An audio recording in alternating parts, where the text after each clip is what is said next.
What's up, Blue Devil? What's up, Fireball? Ooh, Fireball.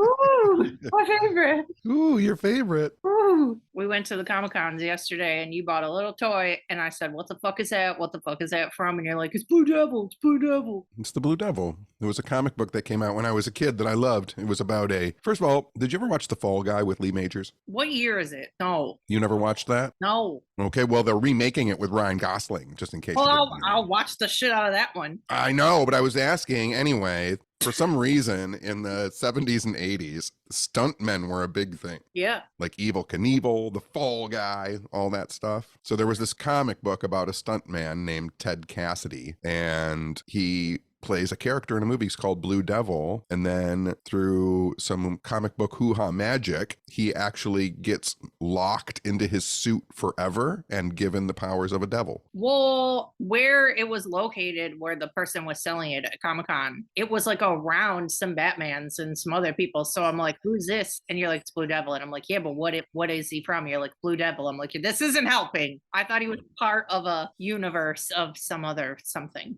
He's a DC comic character, and they have like put him in the Justice League modern cartoons. Got it. So that's why he was with Batman and Superman and all the other DC comic characters. Yeah, that's the description I was looking for. There you go. There you go. We went to Comic-Con and you made me drink Fireball. I know. I can't.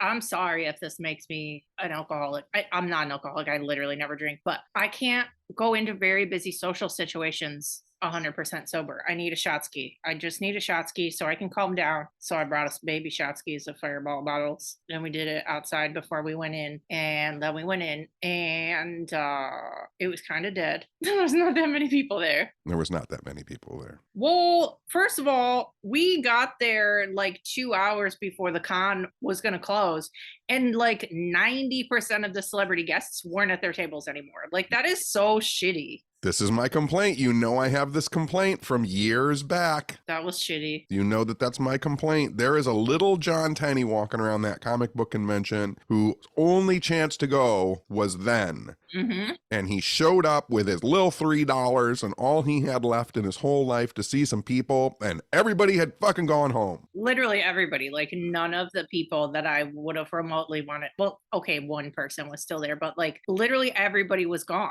Like, Dermot Mulroney was there, not at his table. Ralph Macchio was there, not at his table. Lorraine Bracco was there, not at her table. I'm like, it was all empty, and like they're all on a contract, bro. Like, I don't understand how it's okay for them to not be. It's not like the hours of Comic-Con are that long. Like, you made a fucking agreement to be meeting people until it closes, and they were all gone. And the staff was very fucking aggressive. Yeah, the contracts that people sign are very loosey-goosey. Like, it'll say like you have to spend 5 hours at your table. Yeah, that's not enough. And they hope that the people will like break it up and be there throughout the day. But a lot of people will just like pump that 5 hours from doors open till the afternoon, and then bing, they're gone. No, me and you have said this a bunch of times that I don't give a shit how well known or whatever you want to say, like famous is such a stupid word, but however big we would ever get, there's no way. Like, I will meet everybody. I will take pictures with everybody. I will try and spend time with everybody. Like, I would never want to be in a position where I was so big that I forgot that people love me, and that's special. That's a thing to be appreciative of. I'll tell you what. So I get yelled at all the time for not being at my table at events. Mm-hmm. I am not at my table at events where people know who I am. Does that make sense? Yeah. Because everyone who knows me that's there and who does know me knows that I'm either outside smoking or I'm walking around talking to someone. But I will tell you, when I do something like Motor City Comic Con, I sit at my fucking table all day long. Yeah. Because nobody there knows me, and they're looking for someone to talk to, anyone. Yeah. And that would have been fine too if like any of those people were walking around meeting people. That would have been even better, but they just weren't. They were just not there. And I can understand other things too. I understand like Walter Koenig, Chekhov from Star Trek. Mm-hmm. He's 92 years old. Well, yeah, but he was actually out. He was out. out. He was there. And Doug Jones was out, and we decided that Doug Jones is way smaller than I thought he was. I thought he was going to be like 7 feet tall. I know that's not real life, but I really thought he was going to be like a giant monster, and he is a regular sized man. Yeah, he's just thin. Yeah, but that was cute that he was meeting people. And then also, my one thing I wanted to do at the Comic-Con was Mark Pellegrino. He's on Supernatural, right? Yes. And a bunch of other stuff. And Lost. He was on Lost? Yeah. Oh, well, great. Anyway, so there's a very unknown Billy Zane movie called Blood and Concrete, and it's so good. And Mark Pellegrino is in it, and it's so old and nobody knows what the fuck this movie is, but it's genius to me. It's literally genius. And his character in it is so freaking weird. And I'm like, I just have to tell him that I love this movie because I guarantee that he never hears this. And I went up to him and I'm like, I just have to say I love you in Blood and Concrete. And he like visually, like his head went back. He was like, what? I'm like, yeah. I'm like, it's so weird and good. And he's like, it's weird too because like the writer director or whatever, he's like, he makes like super normie stuff now. Like he didn't make more weird stuff. I'm like, that sucks. But he was really nice. And I was telling Katie earlier that you do a very cute thing where you like let me have my moment to like geek out on somebody before you walk up. Well, here's the reality of the situation. The reason that I even walked up to him in the first place was because I could see the people working his table starting to move toward you. Oh, I wasn't doing anything. No, but you were right. They're super aggressive. Yeah, they were. And I saw him like starting to move toward you, and I was like, okay, I can run interference on this because he's worked with Chad on Supernatural. Mm-hmm. And so I have like a moment to like jump in and create like a fun conversation, and then that person will back off. But yes, I try and give you a moment. Yeah, you always do. Yeah, you're great about it. And then, yeah, you came over and you were like, I did a ghost show with Chad Lindbergh. And he was like, oh my God, we watched it. What do you say when they were in England? He's like, we watched a few episodes. That's crazy. He's like, we watched a few episodes in England, and then Chad broke out his ghost gear and we like looked for ghosts at this old place that we were staying at. Yeah, that was so cute. That was a cute moment. Yeah, the staff there was just insane. Like, I've been to a lot of cons now, and I totally get that they don't want you taking pictures of the stars for free, I guess, or like doing video, but like, what's the point of going? I know they have to make their money off selfies and autographs, but if somebody's walking down the middle of the hallway of the little aisle or whatever, like, I'm sorry, they should be allowed to sweep with their phone. Like, no, the other thing is too is we had press passes. I know. You want people to be online talking about your event. Swear. And anytime they saw anybody's phone come up, they were like, put it down, put it down. I'm like, y'all are insane here. Why does anybody want to come here? This is crazy. We're at Comic-Con. Maybe I'm not even filming them. I'm filming all these people in costumes. Like, leave me alone. Yeah. Maybe you're not filming Ralph Macchio. Maybe you're filming the Pumpkinheads. I know. All the costumes were so cute. There's these people walking around with giant paper mache pumpkin heads, and they were all nuts. The staff was nuts. I don't know. It didn't used to be like that. I don't know what they were on this time. It didn't used to be like that, she says to a guy who went to that convention when it was in a VFW hall on 12 Mile and Rochester Road. No, I wish it was still there. It was actually in the building that my shitty bank is in. It was? That's the size of the building that convention used to be in. Yes. Yeah, it's freaking huge now. I swear, even this time, and I've been to it a bunch of times now, I forget how freaking big that space is. Like, we walk in and we're like, oh, let's walk over to where the celebrities are. And I'm like, geez, walking like a mile to get to the other side of the room. And taking place in the same building as that comic book convention was a lawn cutting convention. No, what was it called? Lawntrepreneurs. Entrepreneurs. Swear, we're like Comic-Con, and then we had to walk really far to go to the bar. So we're like Comic-Con. Then we walked past the quilting. What was it called? The quilting. It was a quilting and knitting expo. Yeah, quilting and knitting expo. We're like, whoa, it's getting just fucking going down in this building right now. This is a hot spot. And then we get to Lawntrepreneurs Festival, and there was like bloggers and vloggers outside doing interviews. So we go get our drinks, and then we come back. And you guys know from being on here that Tenney talks about Al Blades from YouTube all the time, his favorite person. So I walk back past this dude, and I go in real close. I go, do you know Al Blades? And he goes, yeah, he's like my best friend. I was like, oh, me too. Oh. I'm like, he's not here, is he? He's like, no, he's not here. I'm like, this is Al Blade's #1 fan. So funny. It was so funny. The second I like said that to that guy, he was probably like, "How the fuck does this girl know who the fuck Al Blades is?" So silly. So yeah, so then we went back over to the con, and you bought me 2 really cute shirts. I did because we're friends. I know, that was so nice. Tenney got me an Indiana Jones shirt and an Amityville Horror shirt, and you got Devil Guy, and you got comics. Yes, Captain Carrot and the Amazing Zoo Crew. So that's gonna be us at the zoo next time. Yes, and Rom the Space Knight and Battlestar Galactica. Nice picks. You don't even know what Captain Carrot is. Yeah, I didn't know what the fuck else you said earlier too with Lee Majors. The Fall Guy? Yeah. Have you not seen the trailer for it? No. Oh my God, you're going to lose your mind. Wait, is that the action one? Yeah. No, I did see that trailer. That is really good. Yeah, see? I do want to see that actually. I knew it. I did. It's who's the girl? Emily Blunt. Yes. Yes. Yeah, that's expected for a Ryan Gosling action movie for Emily Blunt to be the female lead, but I like it. I think I said Ryan Reynolds earlier, but I meant Ryan Gosling. Oh, you did say Ryan Gosling. Oh, I did? Yeah. Okay, good. I love them both, but I think Gosling has the edge currently. But it does look good, doesn't it? Yeah, it does. The television show with Lee Majors is not good. If Lee Majors was at Comic-Con, he'd be at his fucking table. I believe that Lee Majors is dead. I was literally just going to say you're going to tell me he's dead. I believe that he is dead. He was there 1 year when I was there. But I believe he may be dead. R.I.P. R.I.P. This is the most press he's gotten in fucking 20 years. I can't. Oh no, he's alive. No, Lee Majors, shout out. He's 84 years old. Come on the show, homie. Is he the one in I Dream of Jeannie? No. Who's that? That was, oh Jesus, you're really pressing my 70s knowledge here. Larry Hagman. That's who I was thinking of this entire time. Yeah, Larry Hagman. Lee Majors. Lee Majors was, the $6 Million Man. Steve Austin, astronaut. We can rebuild him better, faster, stronger. No. I've heard of it. I just don't know what it looks like. What else is he? He's got to be in other stuff. He's in a bunch of crappy shit from the 70s. Okay, we digress. Anyway. We digress. Sorry for thinking you were dead, Lee Majors. 84 from Wyandotte, Michigan. Really? Yeah. Stay strong. We should be friends with him. How much do you think it would cost? Like in the 1970s, they were like, oh my God, let's make a television show about a robot man and just name it in an amazing amount. So we'll just call it the $6 Million Man because nobody has $6 million.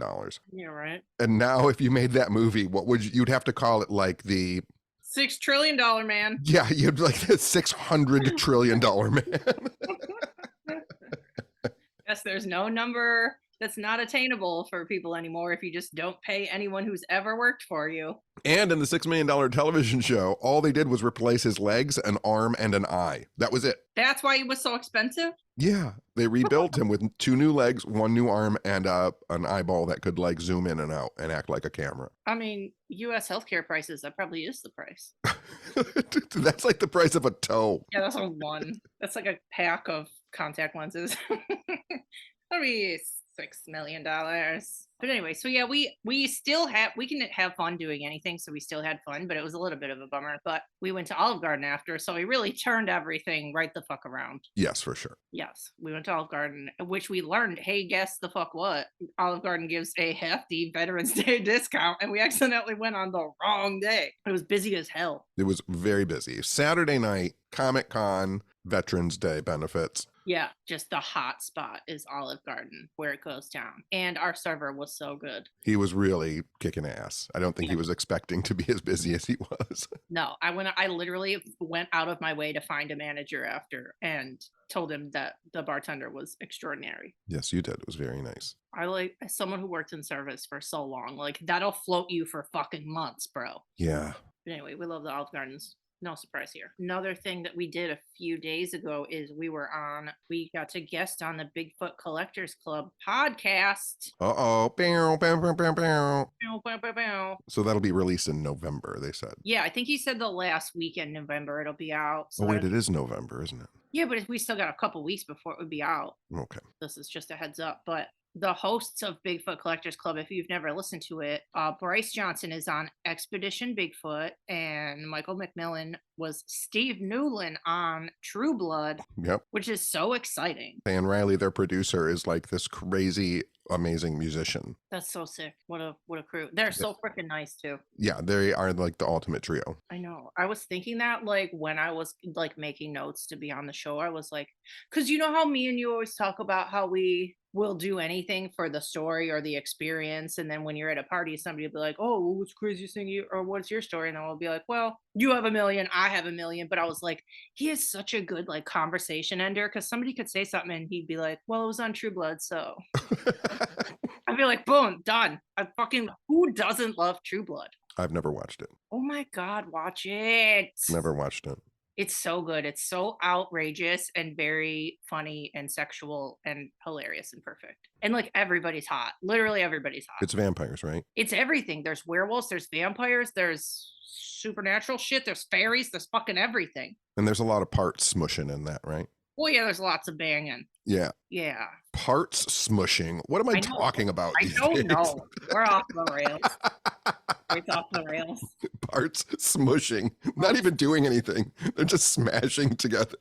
It's really good, I swear. I want to rewatch it from the beginning. I haven't done a rewatch like since it aired for real, so I'm due for a rewatch. But any fucking way, we were on Bigfoot Collectors Club podcast, so look for that soon. I'll put it on our socials. And then a couple nights ago, I watched Where the Devil Roams. Did you watch it yet? I haven't watched it yet. It's the new movie by the Addams Family Pictures family, Wonder Wheel Productions family. They made my favorite. Was it your favorite horror movie of last year too? One of them. Yeah.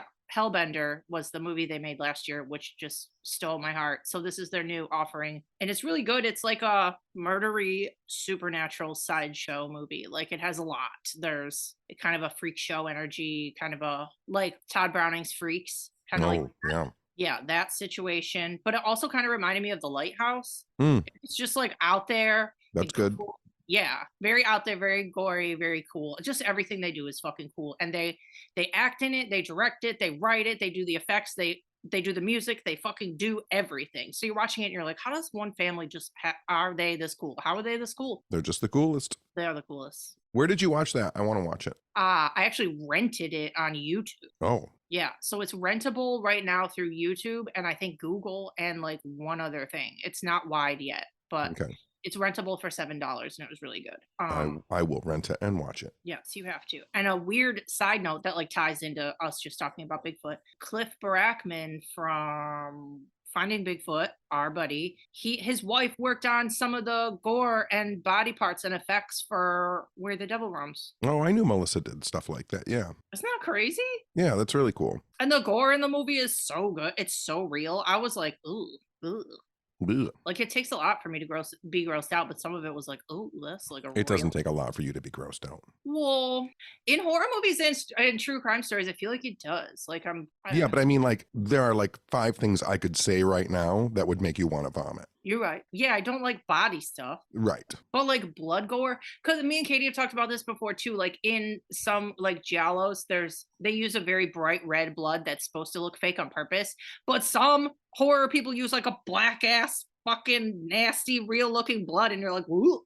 The black blood stuff gets a little bit to me because it makes me feel like it's congealed and kind of rotting blood. Yeah, that's literally what we're talking about here. Yeah. But no, it's really good. So watch Where the Devil Roams. It's definitely on my list of best horror movies for 2023 for sure. And then I had to wake up early because I had to go and speak at Michigan MUFON's event this morning. You have to tell people what MUFON stands for. Oh, the Mutual UFO Network. It's the largest UFO group in the country. And they have a monthly meeting. So I had to go and be the special guest lecturer because... Why? Was it an anniversary? It is next week. Of Felix Moncla? Felix Moncla and Robert Wilson. Person. Yep, the Kinross incident next week, November 23rd. It will be 70 years. And where the fuck are they? Where are they? Still have never found them. They disappeared over Lake Superior chasing a UFO. So I went and talked all about getting the documents released from the government and what could have happened to them and what might have happened to them and what people can do to remember them. And then I told some other funny UFO stories.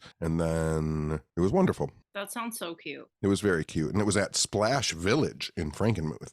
Oh my God. If you ever told people that, hey, I went to this very serious UFO event, it was at Splash Village. Have you ever heard of it? I don't know if you've ever been there. If I would have had time, I would have gone to Bronner's and gotten Christmas ornaments, but I didn't have any time. We can go another time. I would like to go, even though I'm still going to skip another year putting up my tree because Toad is out of his mind. Yes, indeed. But we should go to Bronner's sometime. Yeah, I would go. I would love to go. And I haven't been to Splash Village, check this out, in like 12 years. I didn't even know Splash Village existed. It does. It's a big water park hotel filled with parents and kids. And my sister, brother-in-law, and nephew used to go like every year. Cute. So I had to call my sister and say, guess where I am? Splash Village. And then she screamed, no! And then I heard my nephew in the background go, no, I love it. Oh my God. Well, next time you have to be at a UFO thing at Splash Village, we can all go. That's true. I mean, I don't swim in front of people, but I'll sit there. You wouldn't even go down the crazy water slide? Absolutely not. No, especially after the stories that web crawlers have been telling about the lady recently who went down some Disney splash thing and like literally she went out, though I don't fucking know. It was called, what the fuck is the place called? I don't remember, but apparently if you're a girl, they tell you to cross your fucking legs before you go down a water slide because shit can happen. Well, I don't know if they either forgot to tell her or they didn't tell her the seriousness of the situation, but this lady basically got like, you know, you can use your imagination, but it literally like damaged her fucking organs. Oh, yeah. So no water slides for me or any other ladies, probably. I've heard about people like smacking their heads around inside and people having diarrhea on the way down. And well, your skin gets like ripped off your ankles and your legs and shit sometimes. Sounds like great fun. It sounds terrible. It sounds horrible. I'm not doing it. But they do have a lazy river. Yeah, that I'll do. Where you sit in an inner tube and you just float around in the water all day. Yeah, That's all full of kid pee. I know. We started out thinking it sounded like such a cute place, and now we're like, bleh, bleh. And while I was on the phone to my sister telling her I was at Splash Village, I realized that this weekend was an anniversary for her and me and my mom. What is it? 39 years ago, this weekend was when Prince kicked off his Purple Rain tour in Detroit, and me and my sister and my mom went to it. That's pretty sick. Yeah. Dang. I don't think I knew that you saw Prince. Oh my God. And the Purple Rain tour. It was ridiculous. Your sister must have looked so fucking cool at Prince. Oh, my sister still looks cool. That's correct. But yeah.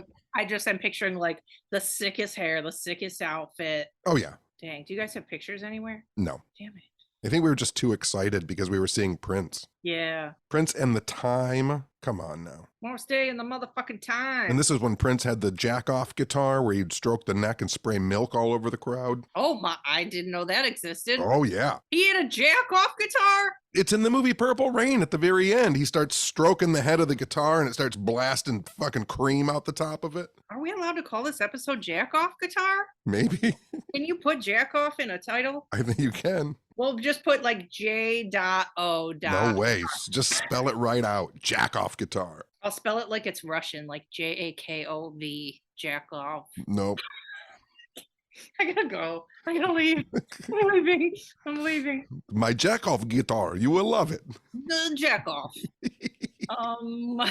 We've lost it. So we have to go and see a movie on what, Tuesday? Why are you saying it like we have to go to court? It's fun.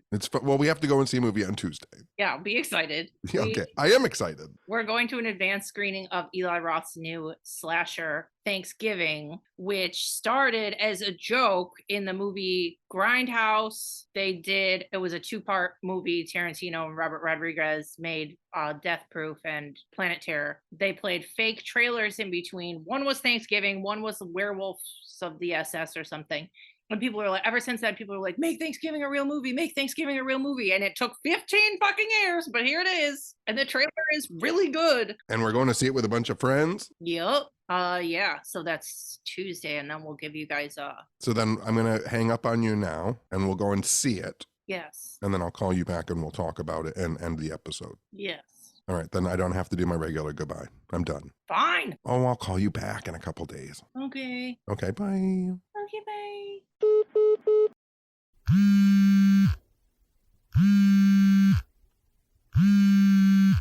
What's up, turkey leg? What's up, friends of everyone?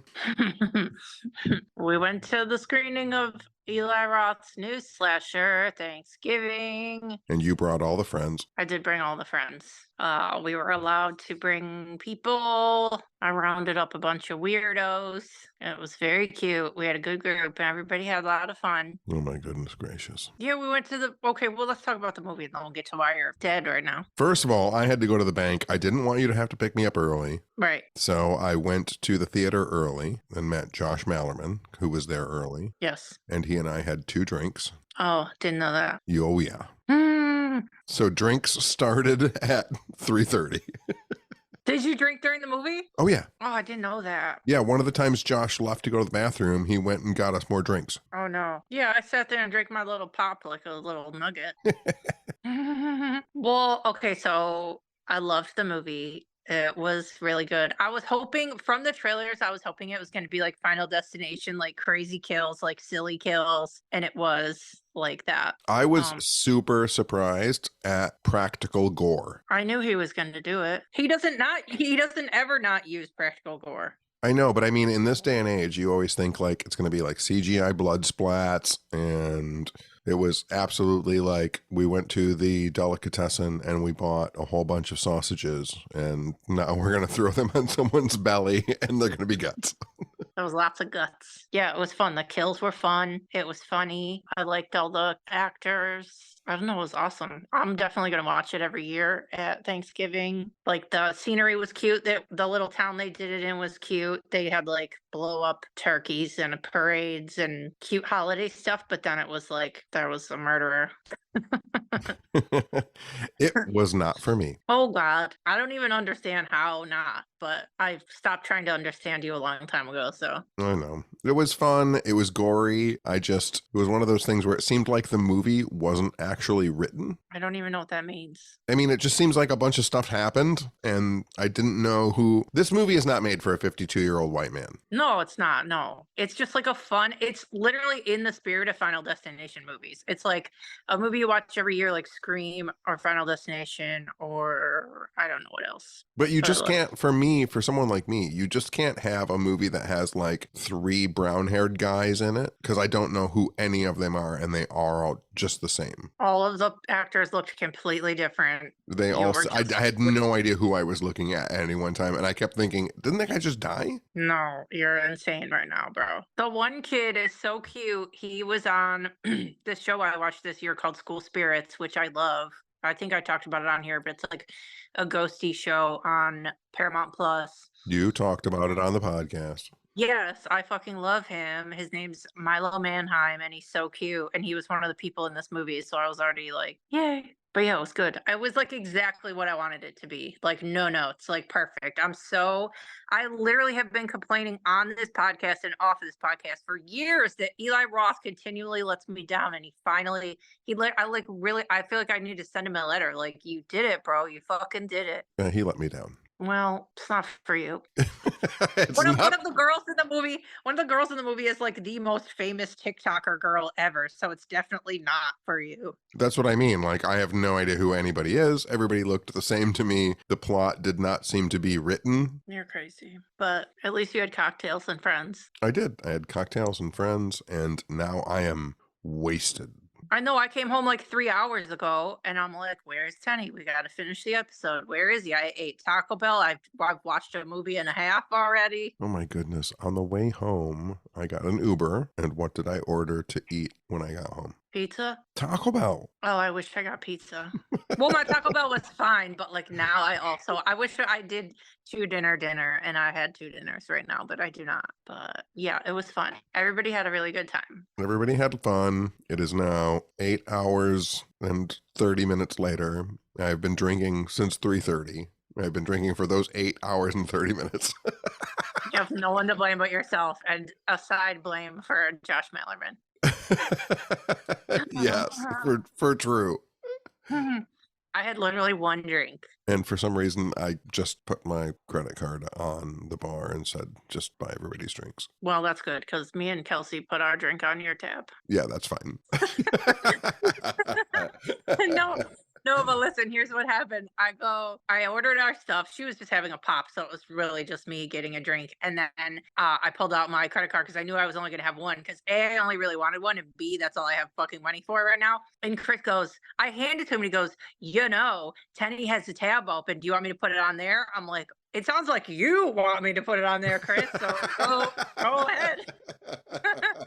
Who am I to argue? Yeah, it was fine. Yeah, it was just the one, I promise. Oh, and then you bought everybody shot skis. Yeah, I did. Everybody said they didn't want to drink anymore, and I was like, in. I know you. I know. Yeah, so I was like, okay, everybody's getting shots because I don't want to be the only one that's still in at this point. I do want to go back again sometime soon because I did have fun. I feel like I'm trying to be out of my hermitness. I feel like I'm trying to be reborn. Wasn't it fun to be back out of the bar? Yeah, I love the bar. Yeah. Yeah. I only love that bar. I'm not telling you I'm going to go other places. Oh, I know for sure. Let's not get carried away. I'm only going to the bar that feels like my home, and that's all. Yeah. You know what's one of the things that I really liked about the movie, though, to get back to the movie real quick? What? That is a good mask for that killer. Oh my God, so good. So good. So good. Yeah, I was just reading an article about it, and he said something like they wanted it to be something that looked like it was a giveaway for Thanksgiving, like that all normal people would just walk around and wear it, but like also like very unsettling. Yeah, no, it was perfect, and I really want one of those masks. I know, it was sick. And then what's the main actor from just one of the guys, or what's his name? We have traded roles. We have traded roles. That was a me in your head asking that question. Who are you asking me about? Is it Patrick Dempsey? Yes, voted this year's sexiest man alive. Patrick No, Dempsey. get the fuck out of here. Yeah, you the only one who hasn't seen the cover yet? It's been all over Twitter. I have not seen it at all. Yeah, it was like sad too because okay, fine, yeah, you're super handsome. We can't really argue with that. But when you went in the comments under the tweets, people were like, "Yeah, 40 years ago." I was like, "Dang, roasted." It's harsh, but He is pretty handsome. he is handsome. Yeah, he is. Yeah, he was good in the movie. I'll take that. As a man who's 52 years old, I will take another, 50-year-old man voted most handsome man because that makes me feel a little bit better about myself. Sure. Yeah, you can look up the cover, see how you like it. Is that it? Oh, you have to go to Strange Escapes this weekend? I do have to go to Strange Escapes. I'm leaving on Thursday, which leaves me a day to edit this and post it. Yes, we are on a time crunch in more ways than one that we can't talk about. Yes, indeed. And then I'll be going to a screening tomorrow by myself of the new Nick Cage movie called Dream Scenario, and I'm really excited about it. And then you're going on Monday to see Saltburn again. I know, and then I'm going on Monday to see Saltburn again. I'm so excited. You just cannot get enough of fucking in movies. I know. People, I'm inviting people to this Saltburn screening, and I'm like, it's very sexual and weird. And I don't want to ruin it. Is it weird to watch sexual movies with like friends sitting next to you? A little bit, yeah. Like I used to go to like house parties in the 80s when I was in high school, and there would be like 8 or 9 fucking high school guys sitting around watching a porno movie, and I was like, this is fucking weird, dude. No, that's gross. Yeah, it's weird. Yeah. Talk to your therapist about that. You are my therapist. I know. All right, we have to go. All right, that's it. Okay. Okay, good movie recap. Jessica gives it it's all for her. Yep. And I give it it's not for me. You don't even give it like a one up, one down? I'd give it on a scale of 1 to 10, I would give it it's not for me. No, Lord. I don't know why I'd bother. All right, I'm out. All right, I'll talk to you later. Okay. Okay, bye. Okay, bye. Okay, bye.